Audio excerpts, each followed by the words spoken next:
Salut, ici Félix-Antoine Tremblay. Aujourd'hui, pour Temps mort, j'ai décidé de m'investir dans la vie extraterrestre. Là, on le sait, dans notre culture populaire, la vie extraterrestre est souvent synonyme de faisceaux lumineux dans le ciel, des formes bizarres dans des champs de maïs, des petits bonhommes verts, un vaisseau spatial. Mais il y a vraiment de la science derrière ça. Et aujourd'hui, je suis avec René Doyon, un astrophysicien. Allô René! Salut Félix! Et aujourd'hui, il va répondre à nos questions et tout ça, le temps de se démêler dans le verger La Bonté, dans un labyrinthe dans le maïs! On se perdra pas, là.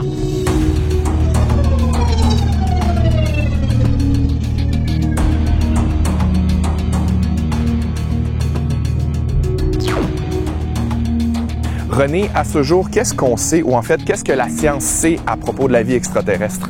Ben, je dirais peu et beaucoup en même temps. La première étape, en fait, c'est d'abord, est-ce qu'il y a de la vie dans notre système solaire? C'est une motivation d'aller sur Mars, par exemple, et même d'autres lunes dans le système solaire. Mars, c'est la planète la plus propice peut-être pour avoir de la vie. D'ailleurs, c'est ce qui motive toutes les explorations spatiales de cette planète-là. On pense qu'il y a eu de l'eau sur Mars. Et si on creuse suffisamment dans le sous-sol martien, peut-être qu'il y a de la vie. Mais au-delà du système solaire, on parle d'exoplanètes, des planètes à l'extérieur du système solaire.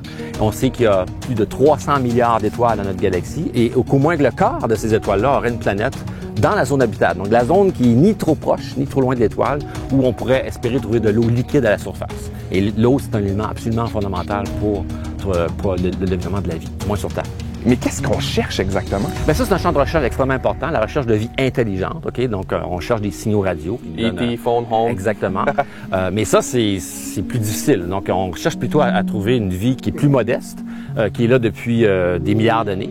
Et en fait, c'est les bactéries, qui est en fait l'histoire de la vie sur Terre. Hein. La vie existe sur Terre depuis 4 milliards d'années et c'est vraiment l'histoire des bactéries. Et ces bactéries-là ont une influence globale sur l'atmosphère de notre planète.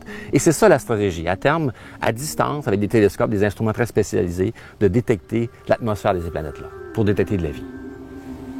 On va-tu voir par là, c'est des bactéries? Oui.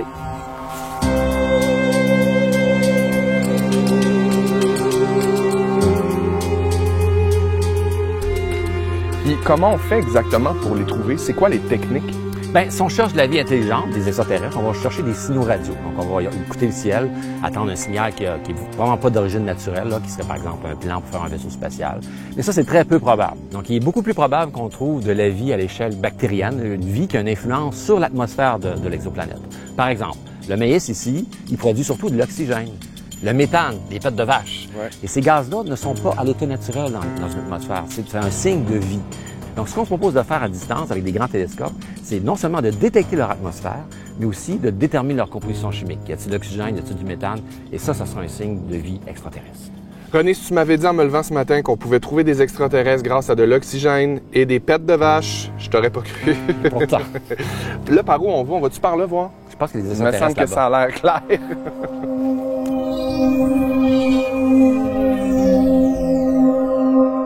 René, on en est où jusqu'à maintenant? Qu'est-ce qu'on a découvert? Qu'est-ce qu'on va découvrir prochainement? Puis ultimement, qu'est-ce que ça va changer si on découvre une vie extraterrestre? Bien, écoute, on est capable de détecter l'atmosphère des autres planètes. Le télescope Hubble le fait, mais il n'est pas assez puissant pour le faire sur des planètes rocheuses comme la nôtre. Et ça prend un autre télescope pour le faire. Il s'en vient. C'est le télescope spatial James Webb qui va être lancé en mars 2021. Un télescope de 6,5 mètres de diamètre, à peu près 2 fois comme haut comme le champ de Belen ici. Là. OK, wow! C'est une collaboration entre la NASA, l'Agence spatiale canadienne et l'Agence spatiale européenne. Combien ça peut coûter un télescope comme ça? J'imagine que c'est pas donné. 10 milliards de dollars. Combien? 10 milliards de dollars sur 20 ans quand même.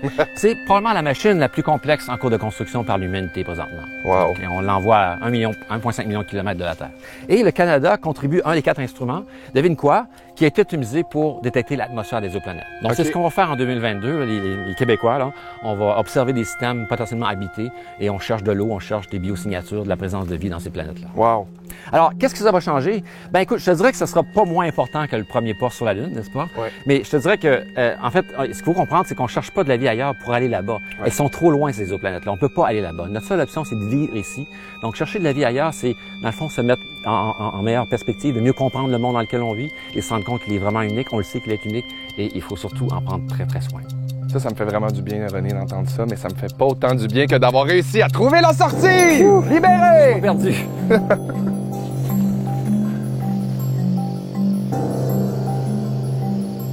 Merci beaucoup, René. Ça fait plaisir. C'est incroyable. Puis je sais que pour toi, c'est presque 20 ans de travail qui va se concrétiser dans un an. J'espère que tout va bien se passer. Mars 2021. C'est capoté. Félicitations. Merci.